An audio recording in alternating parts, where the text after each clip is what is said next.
All right. Well, your SEC Insider hit this morning is driven by your next John Deere tractor or John Deere lawnmower. Mississippi Ag, 2 locations here in the metro area, Canton and Pearl.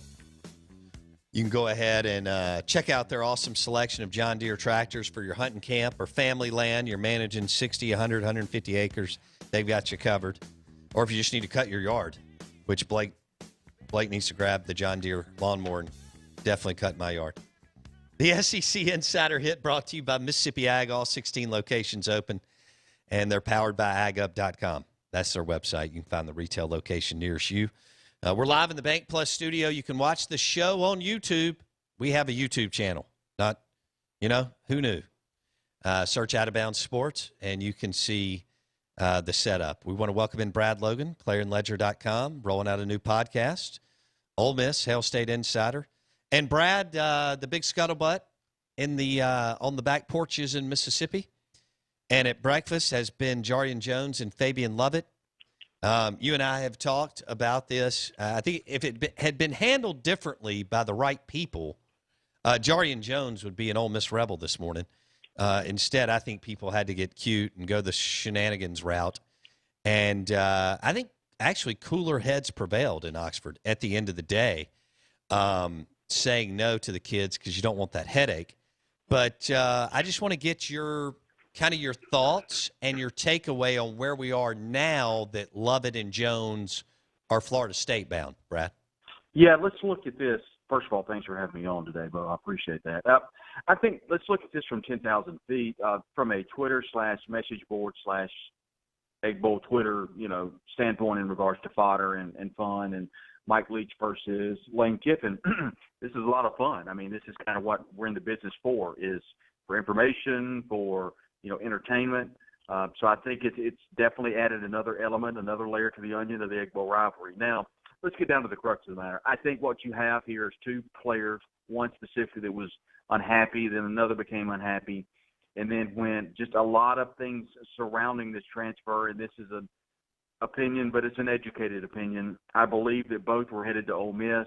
I believe that this was shot up the leadership ladder, if you know what I mean. And I think both universities kind of got together and said, well, if it's not going to Ole Miss, he's not coming back here, so where's the best landing spot? And I think, one way to put it is you could say cooler heads prevailed.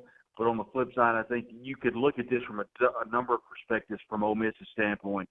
You could look at it that Ole Miss is possibly stepping down and not being as aggressive as it needs to be because of its past with the NCAA, because of everything that's going on in regards to trying to recreate its image in regard to the NCAA and about doing things the right way. Or you could say that, Ole Miss should have stood firm and allowed the transfer. So you can look at it from a couple of different ways, but at the end of the day, neither one are coming to Oxford, and neither one are going to be in Starkville. And as a Mississippian, as a person that covers Mississippi college football, I think it's a sad day that neither player will be wearing either an Ole Miss or Mississippi State uniform. I agree with you on that. I also think that had it been handled differently, Brad, and just let, Jarian Jones enter the transfer portal, and then he's at that point free to be recruited by anybody legally, that Jarian Jones would be an Ole Miss Rebel today. Instead, people got cute and, wanted to do some things a few weeks ago. And if they would have just let it go naturally, Jones and but especially Jones and Lovett would be Ole Miss Rebels. Yeah, it's obviously when the young man put a picture of himself and wearing the Ole Miss uniform, that immediately sparked some conversations. Again, I'm not naive enough to think that people don't talk. And when people begin to talk, that opened up the can of worms, and then here we are where we are today. And I'll have to respectfully disagree with you. I'm not so sure that Jones was ever going to be an Ole Miss Rebel, either way you look at it. I think that was probably nipped in the bud pretty quick in regards to – I don't know that would have been allowed to happen. I don't know that the SEC stepped in any of this. I've been told by very high-up sources they haven't, but, again, you know how that goes. I don't know how much they played a part in this. All I know is that I don't think either one were ever going to wear the uniform of red and blue. I think that was kind of written on the wall. Well, I think that the SEC was that there were conversations between Ole Miss, MSU, and the SEC office. Now, did Sankey make an official ruling? Right. No. Right. Did he put anything in writing to Keith Carter or John Cohen? Absolutely not. I think at the end of the day, Sankey and/or an associate commissioner, however you want to word it, deferred to Ole Miss and Glenn Boyce and Keith Carter, but in a conversation, not in any kind of correspondence, said,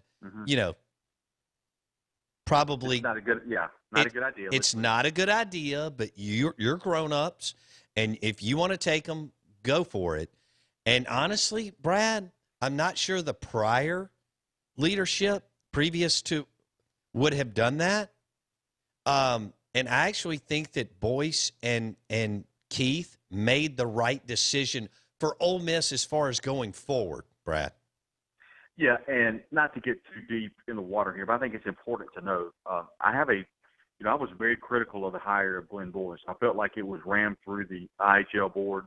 But today he came out, or over the weekend, came out pretty staunchly in defense of people wanting to make some changes in regards to some statues and that sort of thing on campus.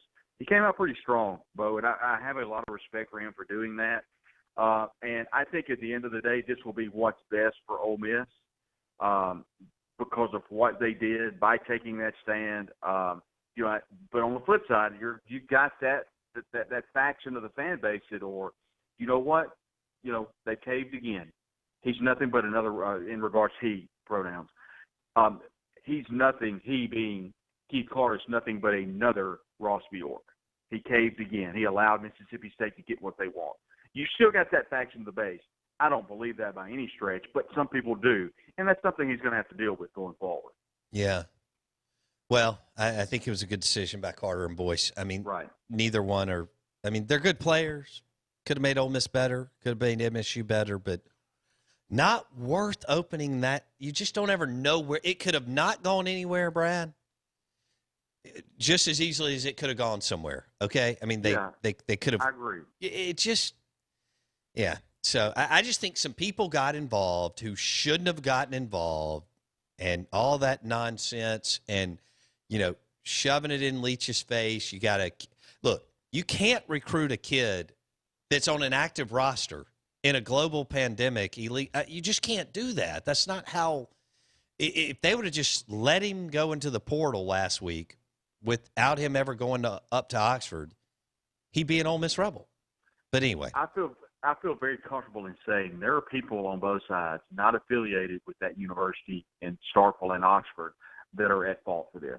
And there are a handful of people that have sent that young man to Florida State or wherever he's going. It looks like Florida State. That's where Lovett is. Mm-hmm. And the sad part about it is us Mississippians, we've lost. And I said this earlier, and it bothers me that we've lost yet two other players out of state.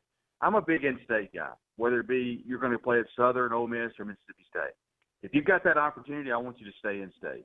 And this is another conversation for another day, and I'd love to have you go. I don't know if we Mississippians have two coaches that understand the importance of recruiting in the state of Mississippi. I don't feel like Lane Kiffin understands that. I don't feel like Mike Leach understands that. I know he's got assistants that do. But until they understand the importance of talking to these high school coaches, keeping those relationships close, I don't know how successful they're going to be at either school. Yeah, that'll be interesting to see. Once we get a class or two under their belt, how it looks. Right. As far as, look, if they're not, I'll say this, Brad Logan on the Out of Bounds show.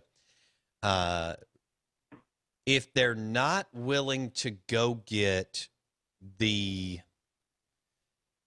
guys outside the top 10, I'm talking about really run the roads, like find a Snoop Connor or Jonathan Banks, okay? Yeah. Guys that are outside the 15, 20, because there's a lot of times those guys, Benardrick McKinney, that are raw and that end up being phenomenal football players. If they're not willing to do that, that could be a struggle. We'll see how that looks. But you're right, they're heavy. There's 3 states both staffs are heavy in right now. some more than others, but Texas, Georgia, and Florida, which I'm okay with if you can balance what you're saying with making sure that you're doing your due diligence with Mississippi prospects too. And I want people to understand what I'm saying. This is not about the assistant coaches and the personnel they have. This is not about them. I'm strictly referring to the head coaches. Right. The conversations I've had with some high school coaches have not been on the positive side in regards to their relationship with the head coaches. And that's going to have to change for those two guys to be successful. That's all I'm saying on that. Yeah. Well, and I could see that. And look, neither one of them, Brad, are like, this is a bad example, but neither one of them, Leach or Kiffin, worked the phones like Luke and Moorhead. Okay, now what I mean by that, right. It doesn't mean that they can't sign as good or better classes at all. I think they're both going to take the lead on their quarterbacks that they want, and they're obviously going to help out and so on. But they're not – I mean, Joe and Matt were willing to stay on the phone for hours with guys at other positions outside of the number one position on the field. And we know how much Freeze worked the phone. Dan was not willing to do that as much, but he did it more than people claim too. But he wasn't an animal with like Freeze. And then Stansberry, those type guys, Kermit Davis Jr., Hallen, those guys are willing to just hours and hours and hours. So I can't wait to see. I will say this, though, about and I'm not going to be popular for this, Brad, but that's fine. I'll let the next show kiss all the high school football coaches' tails in the state of Mississippi. And I like a lot of them, by the way, and we have great relationships with several. Nobody's quick to complain like a Mississippi high school football coach. I mean, I've also seen it to where there could have been some things happen to help kids get to MSU and Ole Miss, and it didn't. So that's a two-way street. I'll say this, man. There's been a lot of them go out of state, even under Matt Luke and Joe Moorhead's deal. There have been a lot of them go out of state. I mean, you made a good point about I thought Matt, who had plenty of issues to complain about. I've got a long list myself. The same for Joe Moorhead at Mississippi State. They both understood recruiting the state of Mississippi, and they allowed their assistants to be a much more vital role. Again, I'm not saying that Mike and Lane are not doing that. I'm just saying from the conversation I've had in the very beginning, it hasn't been that way. I just think that needs to change. But it's fair. I think it's a fair assessment to say it is a two-way street. But at the end of the day, we've got a ton, and I say we as in Mississippians have a ton of players that are going out of state. Some of our really, really good players, and I'd just like to see that end. I don't know how that happens, but I'd really like to see most of our talent stay in state for sure.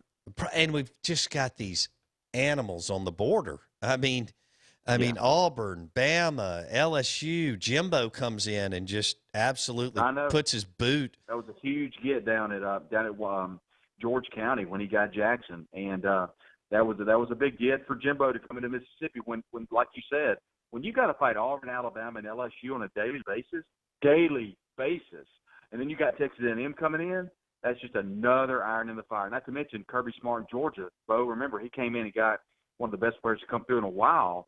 The linebacker out of N'Kobe Dean. Yeah, man, and everything we've read is he's going to be an immediate player next year for Georgia. I mean, we just capped off 4 just off the top of our head. Those are 4 that are in the top 5 every year. Well, but I'll also say this.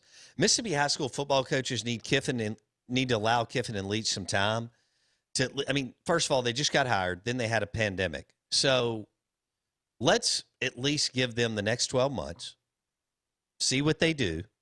Or see what they do / their 10 assistants do. I think before we just totally say they're not interested in Mississippi recruits. You know what I'm saying? Right. That's very fair. Very fair. I mean, and I'd be interested to see this time next year if we're having the same conversation. Yeah. I mean, Tony Hughes and Derek Nix and others have 2 of the best in the business. Relationships 2 great guys, by the way, too. All over the state. And, there's going to be these new dudes, Levy and, Arnett and all these guys are going to have to cultivate the relationships and so on. Blake Scott's got a question. Brad Logan, ClarionLedger.com is he on the Coors Light or Miller Lite guest line? Coors Light guest line. You're listening to ESPN 105.9 The Zone. Blake?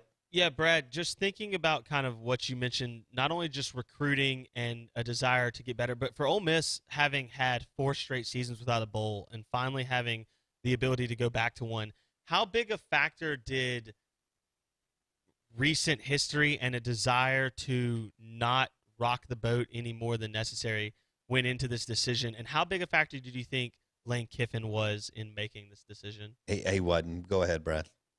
Okay, yeah, he wasn't at all. But anyway, that's a really good question, Blake, and I'm glad you asked it. I think Ole Miss didn't want to rock the boat. You nailed it, because I think they can get to 6 wins. And looking at the schedule, I'm not sure they can get any more than 6, but I think there's a chance to get to 6. And with the talent that they have, I think that's a great opportunity to do that. You know, kind of revisiting what I talked with Bo about earlier, Ole Miss is in a position to where it's past the NCAA. It's going forward. It's recruiting pretty well. It's got a new regime. Everybody's gone. You don't have people like Ross Bjork out for himself throwing Ole Miss to the wolves. You've got Keith Carter, an athletic director that actually cares about Ole Miss. He's vested. He understands what it means to be successful to be an Ole Miss Rebel. So you've got people in charge that understand that. And I think by passing on this, like Bo said, just let it go, move on to the next one. You keep everybody happy, you move forward, and then you can worry about winning football games. I think that's what's happening right now down in Oxford. Good question. Okay, we've got a few minutes here. I want to go back to something you and I hit on in, I don't remember, January. I went John Rice Plumlee. You went Matt Corral. Yes. All right. So, like, going forward, do you still think that's the play, or what are your thoughts? You know that I think JRP is a future superstar. I do. What do you think? Where are you there? I'm even more convinced that the quarterback's going to be Matt Corral. And let me explain to you this. I'm a firm believer of putting the playmakers on the field. You know, we talked earlier, and I've told you this ad nauseum on your program, that Kylan Hill needed to get the football last year. And when he got the football, Mississippi State was successful. You can go back and look at his touches against Tennessee, and probably the most egregious loss of the season last year for Joe Moorhead that started the conversation of, is he the right guy for the job? Kylan Hill did not get the ball like he should have. He wasn't on the field for a lot of the plays. Now, we can talk about why, and I get all that. But you get the playmakers the ball. You got to figure out a way to get John Rice Plumlee the ball. I don't think that's at quarterback. He can be a quarterback. Put him on the field. Put him somewhere. Put him at slot. Put him at running back. Put him at receiver. Put him at quarterback. But I think Matt Corral is the future right now of the program at quarterback this year. And I think John Rice Plumlee is on the field 80% of the time at some position somewhere. Put your playmakers on the field. So I just that's where I'm standing at right now until somebody can show me different. Okay. Wait, Brad, real quick, why are you more convinced? Like, what event or what knowledge? I know you can't give me everything, but what is it that has happened between now and January that's convinced you even more down that route? From people I've talked to about how Corral has gotten better, how he grew from that game against Mississippi State. If you remember, they threw him in late in the game. And he, of course, willed Ole Miss back. I mean, he made a couple of big throws. I think he can grow from that. Plumlee was phenomenal throughout the year. But here's the deal. Even against people like LSU, against Auburn, they had so many in the box. If Ole Miss can get that Lane Kiffin / offense he brought from USC, turn and don't – I would be interested to see what you think about this.